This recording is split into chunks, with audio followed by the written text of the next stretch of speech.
Le masque CAC a été créé et adapté pour les joueurs portant les plus grosses lunettes de vue. Effectivement, il peut accueillir une monture jusqu'à 15,5 cm de large.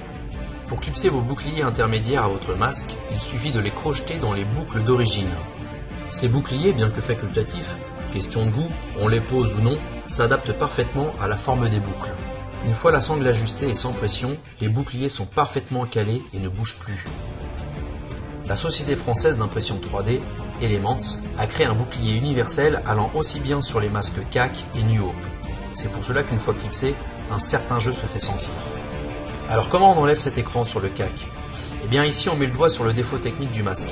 C'est pas simple, mais pas sorcier.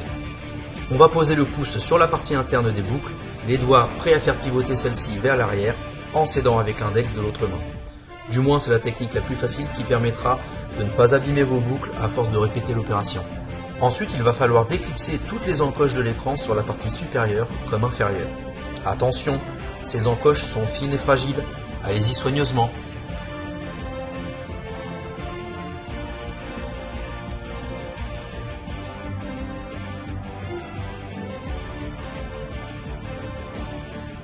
Et là, vous vous rendez compte que c'est bien l'écran qui fait la rigidité du masque.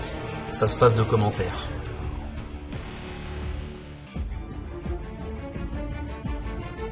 Tiens, amusons-nous à monter un écran de Deep Fever, en l'honneur d'un de nos ambassadeurs qui les a créés.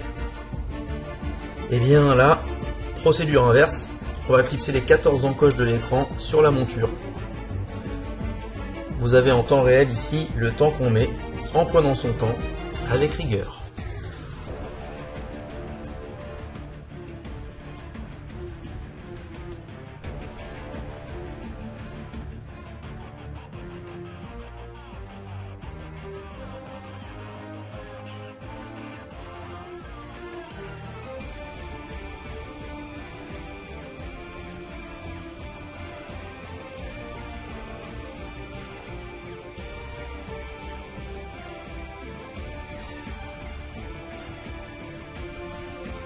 Et pour terminer, on reclipse la boucle à la monture. On introduit la partie inférieure, on pousse la partie extérieure visible jusqu'à ce qu'elle se clipse correctement sur sa base.